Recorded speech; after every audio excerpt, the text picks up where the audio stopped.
तो याद रखो कि new order means political order, social order and economic order. अब जो भी स्ट्रॉन्ग कंट्री थी उन्होंने अडॉप्ट किया, लेकिन जो कमजोर कंट्री थी उन्होंने इसको अडॉप्ट नहीं किया। और इसी बीच में एक बड़ा ही इंपॉर्टेंट चीज आपको याद रखना है, और वो बहुत ही इंपॉर्टेंट है कि देखो 1750 में तो इंडस्ट्रियल रिवॉल्यूशन आया, ठीक है ना। 1750 में इंडस्ट्रियल रिवॉल्यूशन का जन्म हुआ और वो ब्रिटेन में हुआ। और इधर ध्यान से देखना है तुम्हें, और वो बहुत इंपॉर्टेंट पॉइंट है। वो क्या है, अब देखो ध्यान से, 1750 industrial revolution, who are the boss? Boss कौन था? Boss is Britain and France. क्योंकि अगर मॉडर्न हिस्ट्री आपने पढ़ी होगी तो आपको पता चला होगा कि जो भी कंट्री थी, ठीक है ना, यूरोपियन कंट्री, अगर इंडिया की बात करें तो वहां पर केवल दो ही कंट्री का इंडिया में सबसे ज्यादा दबदबा रहा, ब्रिटेन और फ्रांस का। तो दीज आर द बॉसेस, ठीक है। और 1850 में क्या होता है, 1850 second half of the 19th century में क्या होता है कि new industrialist nation were born, ठीक है ना। कुछ नए इंडस्ट्रियलिस्ट नेशन आ जाते हैं, like Germany, like Italy, like Japan, ठीक है ना। जर्मनी, इटली और जापान जैसे कुछ नए इंडस्ट्रियलिस्ट नेशन आ जाते हैं, जो भी वो भी क्या कर रहे हैं, इंडस्ट्रियल रिवोल्यूशन। क्यों? और हमेशा याद रखना, for industrialization you need oxygen. आपको क्या चाहिए? ऑक्सीजन। क्योंकि जो ऑक्सीजन है इंडस्ट्रियलाइजेशन का, हमेशा याद रखो, क्योंकि ये बहुत कोरिलेट करके मैं समझा रहा हूं, अब देखो इसको ध्यान से देखो, ठीक है ना।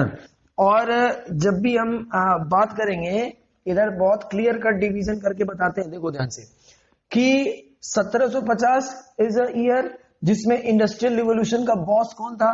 Britain and France. और इंडस्ट्रियलाइजेशन के लिए क्या चाहिए? ऑक्सीजन। ऑक्सीजन मतलब हमेशा याद रखना, रॉ मटेरियल एंड मार्केट, कि रॉ मटेरियल होगा तभी उससे फिनिश गुड बनेगा, और फिर वही फिनिश गुड जो होगा किसी मार्केट में क्या किया जाएगा? सेल आउट किया जाएगा। तो what is the oxygen of industrialization? तो oxygen of industrialization is what? Raw material and market. कि जो ऑक्सीजन है किसका? इंडस्ट्रियलाइजेशन का, वो रॉ मटेरियल है और क्या है? मार्केट है। तो 1750 की अगर हम बात करें तो यहां से इंडस्ट्रियल रिवोल्यूशन स्टार्ट होता है, और 1850 में कुछ नए इंडस्ट्रियलिस्ट नेशंस क्या हो जाते हैं? बॉर्न हो जाते हैं, जो क्या कर रहे हैं? Industrial revolution. अब ध्यान से ये सुनना है कि भाई जो इंटायर मार्केट था रॉ मटेरियल का, वो किसके किसके कब्जे में था? ब्रिटेन और फ्रांस के। लेकिन जर्मनी, इटली और जापान भी क्या कर रहा है? इंडस्ट्रियल रिवोल्ट कर रहा है। तो उसको भी तो क्या चाहिए? Raw material and market.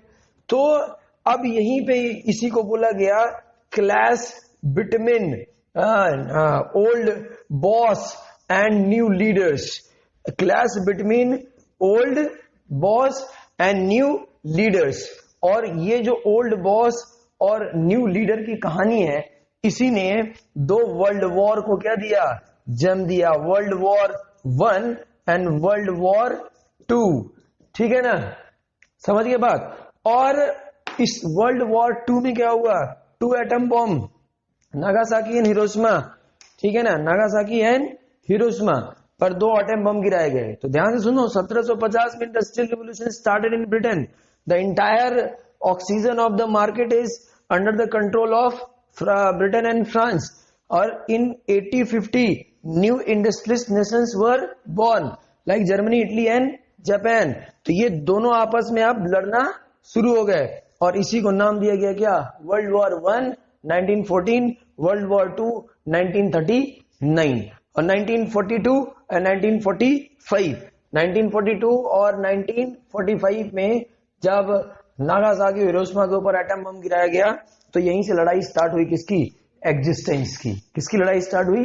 Existence की, ठीक है। World war first and world war second. तो इसके बाद हम बात करेंगे नेक्स्ट वीडियो में, और इसके बाद सबसे पहला टॉपिक स्टार्ट करेंगे industrial revolution. It's a quick summary of world history. Thanks.